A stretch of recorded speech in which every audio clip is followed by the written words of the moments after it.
Thank you so much for staying or being too tired to leave your seat. Can you all hear me?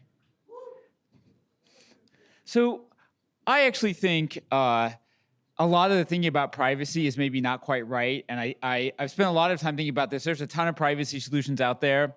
And I am actually something of a skeptic about some of the tools that are being deployed and some of the ways that people are thinking about them right now. We're trying a bunch of things. One of them is things like mixers and privacy pools. And I personally am not convinced that they are going to work really well as we go forward. They can work for certain applications like payments and putting tokens into like a DeFi protocol. You can link from one pool to another. You can have a certain level of obfuscation. I think it's actually going to be really hard to make full use of those. And it's particularly going to be very difficult for enterprises because a lot of what enterprises do involve a couple of things. They involve contracts, right, where they want to have an interaction with a third party that's governed by some set of very specific rules. That's between you and the third party. And then secondly, a lot of things that enterprises make, most of the things that enterprises make are basically non-fungible items. Like we think about an iPhone or a car as like a fungible item because they make millions of them, but actually they're all serialized, they're all basically non-fungible. And non-fungible stuff doesn't work with a lot of these things because it is in this privacy pool, but it's really easy to keep track of. You know, the analogy I always give is, if you're talking about fungible items, right, it's a little bit like keeping track of a glass of water in an ocean. It's pretty easy to lose it. If you're talking about non-fungible items, it's like keeping track of a Lego in a bathtub. It's pretty hard to lose it. So I actually think where we need to get to are mathematically encrypted, fully composable end-to-end systems that you're going to put your assets into the privacy environment and you are going to leave them there. We're not going to do trusted execution environments. Sorry, man. We're not going to do some of these like limited privacy systems. We're going to go for like full mathematical encryption under zero knowledge. That's my hypothesis. And one of the things that really drove me towards this, I mean, we've been thinking about this for a long time, but I had a bit of an aha moment a couple months ago in Munich. I was at the Technical University of Munich's crypto conference, and Chainalysis was giving a presentation, and they showed how they were tracking crypto assets across a bridge and through a couple of mixers and coming out on the other side. And this was a super leaky process. Like $600,000 went in, and they could pretty solidly pinpoint where about $30,000 came out. But the net of it was good enough for them to identify who the original culprits were and where the money went to in the end.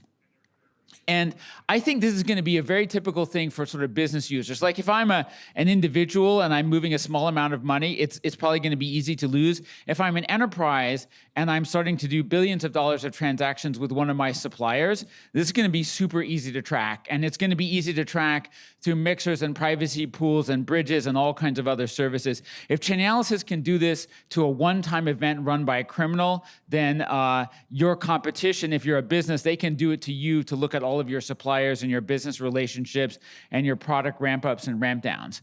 So these don't work with non-fungible assets, and they tend not to work with like any sort of very sophisticated DeFi systems that have complex smart contracts. You can plug generic assets in, but you can do that through like as a proxy or through a pool or some kind of obfuscation method, but it doesn't work as well once you started getting into like, I have a very specific relationship with a non-fungible asset or some kind of complex service. So I actually think we need to be looking for 4 things from these privacy services. Number 1, obviously scalability. We need to be able to do a large number of transactions. Number 2, programmability. Like we need to be able to have full programmability under privacy. It's not, if you think about sort of the business model, right? I have money, you have stuff, we're exchanging them under an agreement. That agreement, the logic that underpins that agreement is also top secret. Right? If our deal is that I'm going to buy 1 million widgets from you at $5 a piece, the $5 a piece price and the commitment to buy 1 million widgets is as important as the actual on-chain movement of the money and the assets, because that's a really sensitive part, is the price that we agreed. We need composability, right? So if you think about any kind of business environment, I have, product A goes into product B, which goes into product C. So I need to be able to compose, build, and move stuff as it goes through my business network. And then lastly, we need permanence, right? I really believe basically we're heading towards a model where, so we've spent a lot of time thinking about this. You cannot mint assets under privacy. It's not possible. So as a result, if you want to have meaningful privacy, you can't have it at the point of original minting, and you can't have it when you take an asset out of a system, which means that you can't have a system where things go into, every time you move things into privacy, you lose privacy. Every time you move things out of privacy, you lose privacy. So the only long-term solution, if you want any substantial level of privacy, is that after assets are minted, they go into the privacy environment and they stay there. And they stay there, I think personally pretty much forever, right? You eventually may want to offload some assets to the banking system. They have to come out of the privacy environment. But otherwise, generally speaking, I think a lot of assets are going to go into the privacy system and stay there forever and not come out. What are we doing kind of in this direction at EY? So we've, over the last 8 years, believe it or not, as I like to explain to my senior leadership, we're 8 years into what I thought was pretty sure going to be like a 2-year project. But we've been building these two tools called Nightfall and Starlight. Nightfall is a ZK privacy rollup, and it allows you to do basically high volume, low cost payments, transfers, and swaps. And over time, we can actually add more standardized functionality. So we can add things like tools to enable collateralized lending and stuff like that. But it has to be a standardized function that you can put parameters in around it. So Nightfall can support a large number of transactions. It's a ZK rollup, which means it's also computationally, mathematically complex. Block times are 30 minutes. We can do many parallel blocks, and we can do a large number of blocks, but actual block time in terms of adding up everything that's required in a block is currently around 30 minutes. Starlight is different. Starlight is it's a zero-knowledge circuit compiler that allows you to take a Solidity smart contract and turn it into a zero-knowledge circuit. So you can do complex DeFi business agreements, that kind of thing under Starlight. And where we're headed is Nightfall is available as a rollup, and then you'll have full composability under privacy with Starlight. So any kind of business agreement, from the very simple to the very complex, you'll be able to execute at scale under privacy on chain. So that's where we're headed. Right now, Nightfall and Starlight exist independently, and then early next year, our goal is that we will be able to merge those two together so that you'll have the full composability under privacy. The first network to deploy Nightfall is Plume. It's a Plume network. It's running, Nightfall is running as a layer 3 privacy network on top of Plume. It's currently in testnet. And the second network that's been deployed is Celo, and Celo is now also available in a testnet environment. It's a privacy payments environment for Celo, running again as a layer 3 on top of Celo. And we expect to have a couple more of these networks announced sometime in the next few months. So, and we'll be probably in production with our first in production privacy environment early next year. I mentioned this before. It didn't sort of come around. The slide didn't sort of translate nicely, but we've been basically working on Nightfall for 8 years. We started back in 2017. We showed the prototype at DevCon in Prague in 2018, and it cost about $100 per transaction in compute cost to do a single transaction. We're now down to about 5 cents.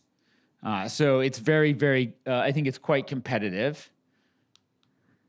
And just before I wrap up, basically we are, as a firm, we are super committed to the EY ecosystem, to the Ethereum ecosystem. Nightfall and Starlight are public domain and open source. Any blockchain that's EVM compatible can pick up this code and they can deploy it on top of their blockchain.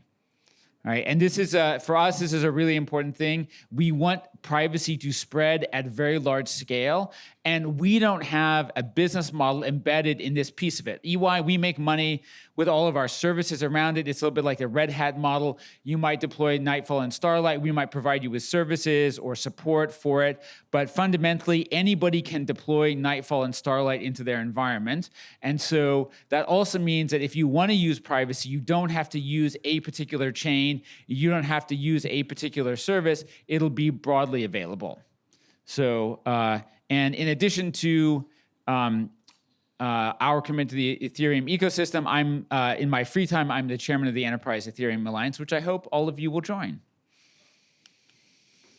And if you would like it, to wrap up my talk, you can have a proof of Paul, which is an NFT we mint on the base blockchain just for entertainment purposes.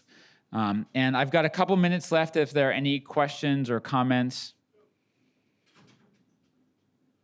Yes, sir. Nightfall used to be very expensive to use. Now it's cheap. What stages did you go through in that process? So basically, as you know, the zero knowledge algorithms have just improved so much over the years. We have like 8 PhDs working on this. The hardest challenge is that the zero knowledge algorithms are probably improving faster than we can write good code around them and then get it audited. So about every like 12 to 18 months, we can put in like the latest algorithm, get the code written, get it audited. So I expect us to have, my goal is like today we're at about 5 cents for a transaction. My goal is to do another revision sometime maybe 2020, early 2027 and get it down to like a penny or less. My goal is about a half a cent or less. If I think about like really big supply chain, high volume companies, they need really, really low prices because a serialized item is an NFT and that's a single transaction. So you're going to do a lot of them if you're a supply chain.